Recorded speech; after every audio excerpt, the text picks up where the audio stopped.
welcome to the Fantasy Wildcard DFS show. I'm Kev with the main man Mags. This evening we're going to be talking some DFS week 3. So, Mags, how are you doing? Yeah, I'm doing very well. Thank you very much. I mean, bump a little bit down to earth from week 1 of my DFS. Raking it in big. Just some small wins this week in DFS. Nothing big like last week, but still having a great time. How are you? I'm doing great. Yeah, I had a really nice week too. I think it could have potentially been bigger when it got to like 9 o'clock, but we've all had it everywhere. You think it's going to be bigger and actually it's not. So, I've got to be happy with how it went. I think we made some really solid picks last week in the cash. GPPs maybe not as much, but we're here to right the wrongs of last week this week and set everybody up for an absolutely awesome week 3 where we're all in the green. Yeah. So we're going to crack on with tonight's show. We're going to be looking at week 3 of the DFS slate, the main slate over at DraftKings, and we're going to start with cash lineups. So we're thinking really popular plays, high ownership. You're thinking really solid floors and ceilings, and you're wanting to get chalky plays, which a lot of people are going to have because they're going to drag you along in the field. You're not just wanting to pick bad players because everybody else has got them, but it does help to have players that go off and are carrying and knocking half the field out. So you've only got to beat half the field to win these contests. So we're going to come to you first, Mags, to the QBs. Who's your cash QB plays, Mags? Yeah, for this week, I mean, kind of the same style that we talked about before. We're looking for a little bit of a shootout here. And I mean, the one that jumps off the screen for me is this LA Chargers versus Minnesota Vikings game. And Justin Herbert is my guy for this.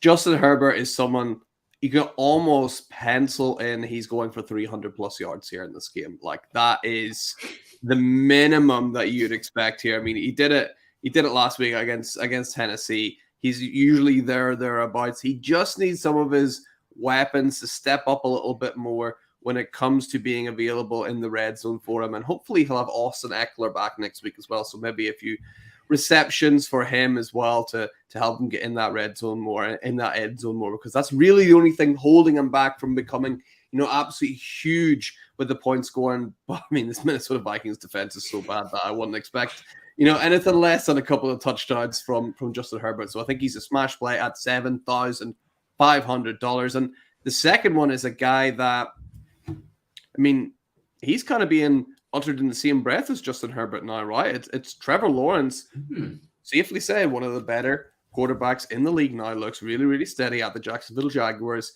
He's going up against the Houston Texans, who, again, appear to have a bit of a leaky defense. But what we've seen last week, they're no pushover either, and CJ Stroud is no pushover. So I don't expect the Jags to really run away with this without the Texans putting up a fight. So Lawrence will have to throw consistently throughout the game, I think. And at 6,800, I think he's a bit of a cheaper option for you if you're needing to save some of those pennies, to get your quarterback locked in. So those are my two guys. Love them picks, Mags. I think, first of all, cash QBs, it's always nice to have Holmes, Lamar Jackson right up there in your lineups, but you've got to think with cash, you want a really balanced approach across your side. You want to be spreading the funds evenly because you don't want to be taking dark roads. You want to be having popular plays. So I think both Herbert and Lawrence, you can get them in your lineups and you can fit a really solid team around those guys. So I think both great picks. Like I said, Herbert is a top 3 QB in fantasy this season, and there's plenty more that could be had in terms of passing touchdowns, and it'd be great to see the more touchdowns go more yards through the run game as well. And then Trevor Lawrence, bit of a slower start when you look at what he did week 1, and then a tough week 2 against your boys, the Chiefs. But yeah, I think Houston have been sneakily all right in terms of passing. Hopefully, if you can get onto the front foot a little bit earlier than being in comeback mode, that's going to even help Trevor even more. So yeah, I think 2 great picks to begin with. I'm now going to come on to the cash running back plays now. When I think of cash, I think certainty, I think volume, I think steady players. The 2 guys I've gone for, I don't consider them to be steady players as such, but I think they're going to get volume, which is one of the key things I'm looking for in cash. So first one's Jahmyr Gibbs, 6,600 against the Falcons. Now, I think the Falcons have looked pretty decent on defense so far this season. Has that been because of who they played? Potentially. What played? AJ Dillon, they played Miles Sanders, who had a pretty decent day on them actually, but went under the radar. I think Gibbs, it is a little bit of a risk in the sense that running back touches from rushing. How many is he going to get? What's he going to do with them? Pass game, we know he's going to be absolutely fine. But yeah, I think the opportunity is going to come. He had the slow week 1, he had more action week 2. I feel confident with that volume.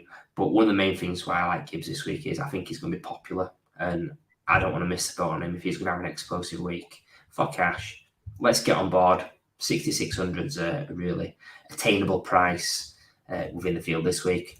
Number 2 is James Cook, 6,400 at Washington. I think, again, his usage has been super, better than expected. I'm not a huge fan of him as a talent, but, I mean, he's got an offense that's got Josh Allen. That's going to give him more opportunity and more room to do his thing, and he's been used in the past game as well. So I think the Commanders, while they've got a really good front four, they can still be beaten in the run game. So I'm really confident of the flaws of both Gibbs and Cook. Yeah, I think both really smash plays. Jahmyr Gibbs, obviously, without Montgomery, looking forward, he'll be really good at James Cook. James Cook surprised me this year. I wasn't a big believer, but he's running back 9 on the year, $2,400. Seems like a safe bet to me. So yeah, I love those picks. Yeah, he's been a revelation so far this season. Speaking of revelations, we've got a bit of old and new here, but who's your cash wide receiver plays this week? Love these players. I mean, my wide receiver, someone who you might not be shocked by, considering I picked his quarterback as one of my picks for my quarterback list. Calvin Ridley, $7,200, going up against Houston Texans. You kind of know the drill by now, right? We know what's going to happen here. They're going to throw the ball a lot. It's going to go to Calvin Ridley a lot. I mean, last week he had a bit of a down week. He still had 8 targets, so only 2 receptions. That's because the Kansas City Chiefs rule, Kev, and didn't allow him to get the ball without smashing into the goalpost. So yeah, I can see Calvin Ridley having a really good bounce back week next week. And the second one, CeeDee Lamb up against, Paul, the Arizona Cardinals. We pick them every single week for someone to go against because the Arizona Cardinals are absolutely terrible. And I know they've been playing better than what people might expect, but they're still leaking points. CeeDee Lamb, one of the best receivers in the game. He's going to put up big numbers you'd expect against Arizona. Yeah, Lamb's going to slaughter him this week, is it? I think the fact that they played the Jets, a team that there was comfortably handling all afternoon, and he still had an amazing volume day after a slower than expected week 1. And then Calvin Ridley, someone that had a slow week, but in any given week, you just want to have someone that's safe. He is a Jags number 1. I think smart people could have predicted Kirk to have a big day against Chiefs. He did last time he played them, and then this week. So yeah, Andy Reid's smart. He took away the number 1 weapon. I think it's going to be different this week. I think Ridley's really solid, and we know that CeeDee Lamb's something that he can be relied on each week. So 2 great picks. Thank you. There for me. I think in terms of you've talked about the Jags with Trevor Lawrence, and then you've talked about Ridley. Yes, these are fine cash plays, but again, if you do think it's going to get a little bit crazy, maybe you like the Houston side, then these cash plays could also become a stack in your GPPs, your tournaments as well. So just something to consider. Cash plays don't just have to be for cash; it can be for GPP. Maybe not as much the other way around because you're trying to get a bit crazy a little bit later on in the show when we get to that. But 2 really great picks there at wide receiver. I'm going to be talking the flex. Now, this is where we have the option to go running back. We have the option to go wide receiver. Especially in cash, you can use a bit both. But this week, I'm going to focus more on wide receiver because I think there's some really tasty values towards the bottom where you can sort of fill out your lineup and you don't have to really scrimp and go looking for pennies behind the back of yourself. So I think the first one, Zay Flowers, 5,400 against the Colts. It's going to be a low-key shootout, I think, whether that's with Richardson or whether it's with Gardner Minshew. People might be scared with Mark Andrews back, but I just think Zay Flowers is someone that's really, really shined in his first couple of games with the manufactured touches. We've just seen the Colts, they gave up big days to Nico Collins. They gave up big days to Robert Woods, Tank Dell. So everybody was getting in on them. There's not one specific area which they was sort of shutting out, really. It was all different shapes and sizes and speeds. So I think Zay Flowers is going to be absolutely fine. Second one, I teased him a little bit there. My alternative pick, Nico Collins, 5,300 at the Jags. If you think it's going to be a game where they're playing from behind, like it probably will be all season, Nico Collins is the man. That's a very attainable price. He's had a super start to the season, been the leader in both games. So I think you can be really confident with those two picks. And it's with them being flex, you've still got plenty of room to maneuver for the rest of your squad. Yeah, I love those two picks. I mean, just to show you how well they've been doing. I mean, look at their prices now compared to just whenever we started the show just a couple of weeks ago when Zay Flowers and Nico Collins both 5,000 or below.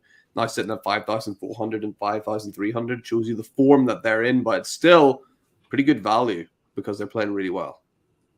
Indeed, and guys that you'd be expecting to play well this week as well. We're going to get the big guns out of the holsters now. We're going to get the smart shoes out of the wardrobe. Who's your cash tight end plays? Yeah, I mean, this is tricky. I mean, these guys are very expensive for tight ends. They do kind of make it tricky to fit in a lot of other players. But Travis Kelce playing against the Chicago Bears, if he hits, he's probably going to be popular. But if he hits, like you're going to need him in your team because he could absolutely go off. He came out last week, looked a little bit rusty, got to be honest, but still, 9 targets, 4 receptions, and a touchdown as well. Expect that to look a little bit better up against the Bears going forward. So at 7,200, he's not cheap. He's the same price as Calvin Ridley, but will he outproduce Calvin Ridley? Could well do. So I think Travis Kelce is great to have in there. And if not, you want to go a little bit cheaper at 6,500. It's TJ Hawkinson. We talked about that shootout earlier. This is the other side of the ball. The Minnesota Vikings side of the ball. TJ Hawkinson has looked absolutely amazing so far. Coming out the blocks hot. I expect him to continue that against the Chargers defense that, once again, not what we thought it was going to be. It's meant to be great last year. It wasn't going to be great this year. It's not. So TJ Hawkinson could reap the rewards of that again at 6,500. Yeah, agreed on both of those. Two top players that are going to be confident in cash.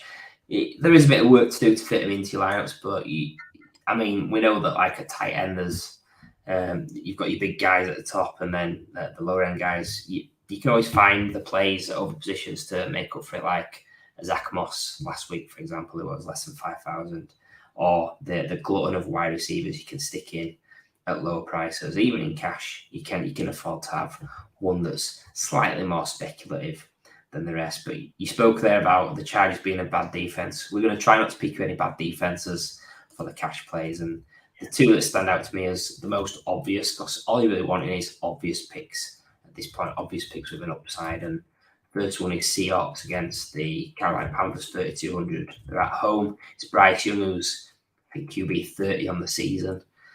It's going to be tough for him in such a hostile environment against the Seahawks, who, they've had points put on them both weeks by the Rams and the Lions, but we've seen both those teams have looked pretty decent on offense at the face, so nothing to be scared about there. I think second one is the Bills, who are at the Commanders, 2,900. I just think anytime you get the opportunity to play a Bills defense at less than 3,000, you've got to take it. Yes, they are on the road. Yes, Washington did put points on the road last week against Broncos, but for me, I'm just looking for who's going to be popular. Can they create turnovers? Who's the QB that face it? Sam Howell, I think he's got mistakes in him, so I'm happy to play the Bills here. Yep, absolutely love it. I think that's a really good value on the Bills, isn't it? It's cheeky. Yeah, cheeky. Very cheeky. Speaking of cheeky, we're coming on to the bit that we all love, the tournaments, the big stuff, the GPPs. We're looking for unique lineups, correlation. We're looking for long shot plays that are going to hit. We're looking for absolute ceiling all over the place. You're trying to get number one in your contests. So, looking for unique, low-owned players where possible, with some stacks in there as well. So we're going to go with QBs first, Max. Who's your GPP plays at QB? Yeah, I mean, brace yourself. I talked about the shootout. This is the other side. It's Kirk Cousins, right? He is the slightly cheaper option to Justin Herbert on this side, coming in at $6,900 against that Chargers defense that we talked about with Hawkinson. Not as good as we thought it was going to be. Kirk Cousins, obviously, he's got Hawkinson, he's got Jefferson, he's got Addison, he's got all of these weapons. It's going to be a shootout. I think he's a really, really good player to put in there. And you could maybe stack him up with one of those guys as well, like a Hawkinson, if you really wanted to. Like we talked about, these players aren't exclusive to each section. But the second one I've got, Geno Smith. Now, I think he might be sneaky because if DK Metcalf is out, people might be fading Geno Smith. I mean, Geno turned into Geno from the Jets for a little bit last week as well. Like we all seen what happened there. That was quite odd. So he might be someone that has a lower percentage of ownership. And at 5,700 going against a Carolina team that don't look great, I think Geno Smith could be a good player there, quarterback. Yeah, it's all about telling a story. Like in your tournament, you're not always looking for the most obvious play. I think Cousins is an obvious play, someone that's in the high over-under of the week, someone that's going to be really popular. You can stack him with Justin Jefferson or TJ Hawkinson, and you've got guys on the other side to make it really appealing in your bigger contests. Geno Smith, it all depends how you think the game goes. I think at that value, if it comes off, you've got the option. Let's say you've got, I don't know, Geno and Tyler Lockett, or maybe another guy that will come onto in a little bit, and then you're opening up to take your big hitters at running back or another big hitter at wide receiver, maybe even a Kelsey somewhere in your lineups as well. So yeah, Geno's someone that tell the story of how you think the game's going to go. If you think maybe, you know what, Miles Sanders could be pretty decent this week on the ground. Maybe Bryce Young shows something more, playing away from, maybe he embraces the environment, the hostile environment. And so tell your story. Geno Smith's someone that's got to be interesting with how he can play. Last season he was absolutely unreal, as well as such a cheap price like he is now. Coming on to running back though, Geno Smith you mentioned for the Seahawks. I'm going to start off with Kenneth Walker, who's at 6,200 against the Panthers. I think Panthers week one, they played the Falcons, and both Bijan and Algier went off. We saw last night against the Saints that Tony Jones had a big game. And another guy we're going to come on to in a little bit did a bit of damage as well. So I think they're very susceptible to the run. I think Kenneth Walker, while he didn't do a ton in terms of yards against the Lions, he scored 2 touchdowns. I think he is the man to own, especially in the run rather than the running back receiving game. So he's one guy. Second person, Travis Etienne, Houston at home, 6,900, 69 Way. Just think it's going to be a lot of fun this week for Etienne against that defense. A side that we saw Zach Moss go absolutely wild on last week. All you're really looking for in your GPP running backs is someone that's maybe got potential to have 100 yards and a couple of touchdowns, or going to get used loads in the pass game, or a bit of both if you're like a Christian McCaffrey or Saquon type. But I just think, Etienne is someone that's you just know the eruption game's going to come soon. He's been sort of flashing a little bit. I think it could be this week when he absolutely goes off and he's flashing more than he could. Yeah, I really liked that Kenneth Walker one in particular. Actually, I really liked, because there was kind of doubt about who's going to be leading that backfield. It hasn't really looked like a competition so far. Kenneth Walker seems to be the guy that is very much the apple of Pete Carroll's eye so far. Yeah, such a funny dude. I was watching a bit of Red Zone with my wife at the weekend, and she's like, "Oh, all these typical NFL coaches are old men." And to be fair, he's pretty old, isn't he? And then she seen Bill Belichick throw that challenge flag, and that just tipped her over. And that was it. She'd had enough. She was done. Speaking of done, we're hoping this guy's not done. We're going on to the GP wide receiver plays. This is a guy that we both love. I actually touted him in week 1 and then he didn't play. So I'm hoping he does actually show a bit of form this week. Who are you going to kick off with, Mags? Yeah. Both these picks actually are sort of injury dependent, I suppose you could say. The first one is, will he come back from injury? It's Christian Watson, right? We talked about him in the Dynasty Show, which if you've not checked out, what are you doing? Go check it out, by the way.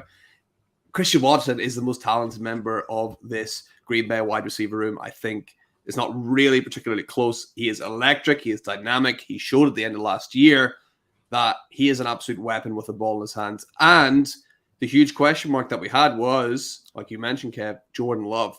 Less of a question mark at the moment. And at 5,900 against the Saints, who are a tricky defense, we know that. But look for Jordan Love to get Christian Watson involved as much as possible. Look for him not only on those sort of deep balls that we've seen traditionally. I think sweeps, I think trick plays, I think Watson is going to be like a Swiss Army knife out there, one that actually gets used in the NFL. We've said that all the time, and there's players that never get used. But I think Watson will be someone that is used against the Saints to try and cut them open as much as possible. The second one, kind of reliant again on DK Metcalf, what his kind of health status is at the minute. But I think it's about damn time for a Jackson Smith and Jigba breakout. Because we're looking for these big plays. We're looking for these bumper points. We're looking for people that aren't really owned. And at 4,300, Jackson Smith and Jigba is so damn talented he can go off anytime. And against this Carolina team that hasn't looked great, with Geno Smith we talked about, maybe slightly less owned, that could be a really interesting, quite cheap combination that could allow you, room to build around other positions. And yeah, JSN goes off, which I think we all can agree he has the talent to do. Yeah, that could be a winner for you. Yeah, I think people will see how good Jordan Love's played, and it might be that they go Love and Reed as the pick if they're going to stack, or they might just think, you know what, maybe go a little bit wild and play, I don't know, Jordan Love and Musgrave if they're really paying down at tight end. But I think Christian Watson's a fine play. In a tough matchup, he's going to be low owned, but we know what he's like.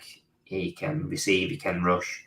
He's always good for an explosive play. So yeah, someone that whenever he plays, I'm interested to see how he fits into his offense and how he's used. He's a bit of a lottery ticket, which is exactly what you want in GPP, someone that's low owned and got massive upside. Second guy, JSN. Again, that value, it's going to take 1 or 2 spike weeks, and then he's going to be 1,000, 2,000 extra potentially as the season goes on. So I think, just tell yourself the story of how that game's going to go. But at that price, it's appealing to go after JSN indeed. And I've been talking about wide receivers a lot about this show at the flex. We're going to keep it at wide receivers in the flex because that's where the upside is in your one-off games to win your GPPs. First guy, you're going to say, Kev, how can you pick ETN and then you pick another Jags player? Are they going to smash him through the air and then they're going to smash him through the ground?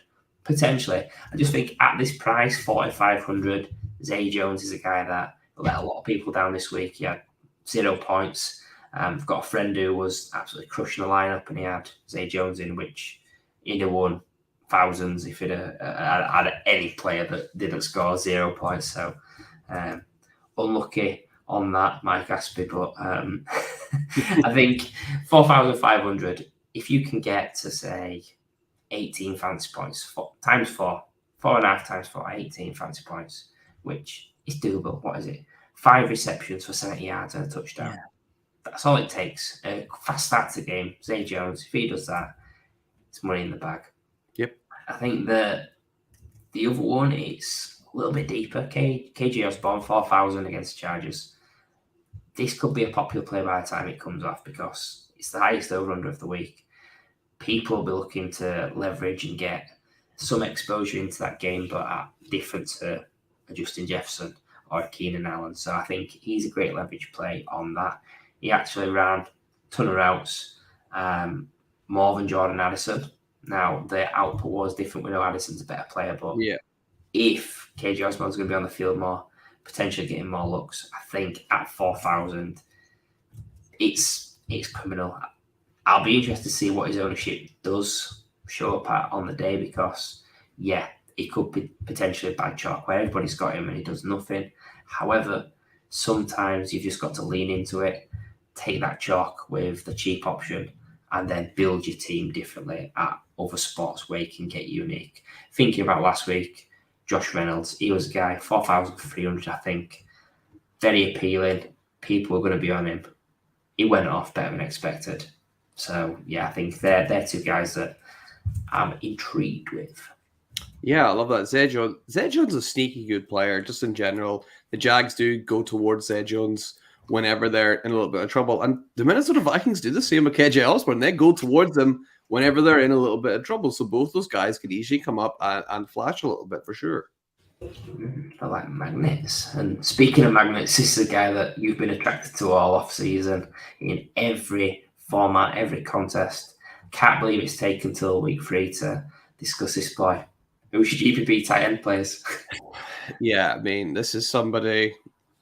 I mean, is he currently a tight end one? Yeah, yes, he is. He is. That's. But is he a rookie? Yes, he is. Was I told that would never happen? Yes, I was. However, here we are. Dalton Kincaid.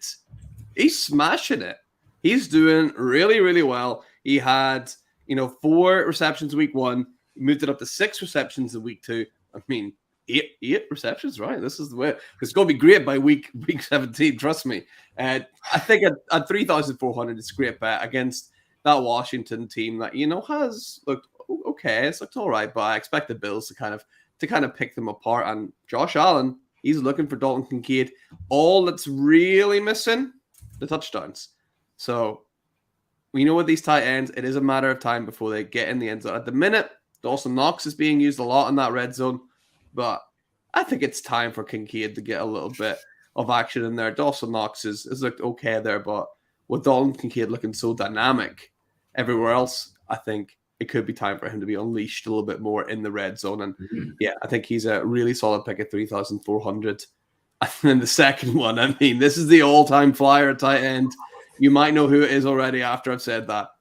Taysom Hill, he was let off a leash a little bit on Monday Night Football. He managed to carry the ball 9 times. And just having someone that does that is legally allowed to play the tight end position, I mean, it's the all-time punt, right? And at 3,300, he's so cheap. He's probably going to be sneakily highly owned, actually, after what happened. But against Green Bay, they're going to want to pull out all the stops, and I think Taysom Hill's going to have a part to play in that game. Yeah, I'm never going to argue with any tight end pay downs in GPPs. I think I've been burnt too much by fishing in the middle, so pay down is the way I do like to. I think both of these guys are interesting. Taysom Hill is just, I kind of root for him a little bit as well, because he doesn't look like your traditional quarterback, running back, tight end. I mean, how many players play that sort of combo of positions and get away with it? So really rooting for Taysom Hill. And then Kincaid, he's had a great start. I think, like I say, if he adds a touchdown to that repertoire, 3,400, he's only got to hit 14 points, and he's gone 4x, which that's going to put you in a really good spot, which is easily doable. 4 for 40 and a touchdown. Very, very attainable, especially if he's getting 8 catches like you predicted there, Max. Absolutely. And now we want to get people into the green this week. We're going to finish at the GPP defense and special teams plays. And speaking of green, we've got the Jets. 2,800, they're playing the Patriots. People will be worried about Zach Wilson and turning it over, short fields, etc. But I think you want to try and get a little bit different, a little bit spicy. You want to be looking at teams that are going to pass and opportunities to have sacks, turnovers, etc. I think this could be the case this week, especially if the Jets can get into a lead. We've seen that Bill O'Brien seems to be more pass happy than what the Patriots have looked in previous years, which when you pass happy, you can make more mistakes. So they're worth putting on the short list at defensive special teams. Second one, I nearly went for the Browns, but I think they're going to be quite highly owned. So I've actually flipped it, gone for the Titans instead. 3,000, they're playing at the Browns.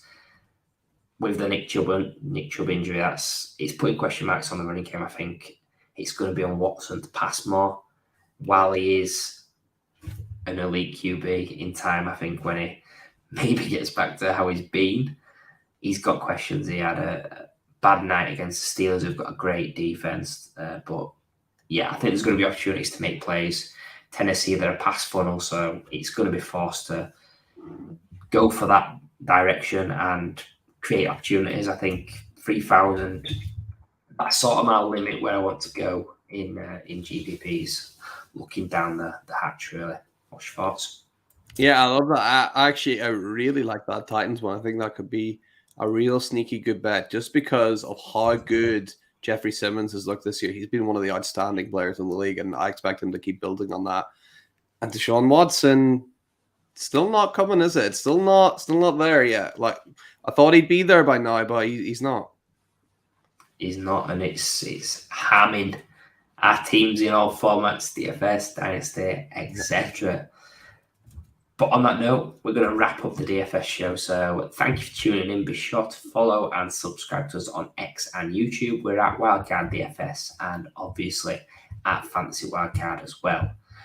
We're bringing the show to you every Wednesday. Plus, if you'd like to take part in our £5 winner takes all DFS tournament, the Wildcard DFS Moneymaker that we do each week, keep your eyes peeled. We'll drop it on a Thursday onwards. The more people get into it, the more prizes that we give out to the winner. So yeah, get involved, support the brand, win a bit of cash, get a great rake on that as well. But yeah, other than that, thank you for tuning into tonight's show. Have a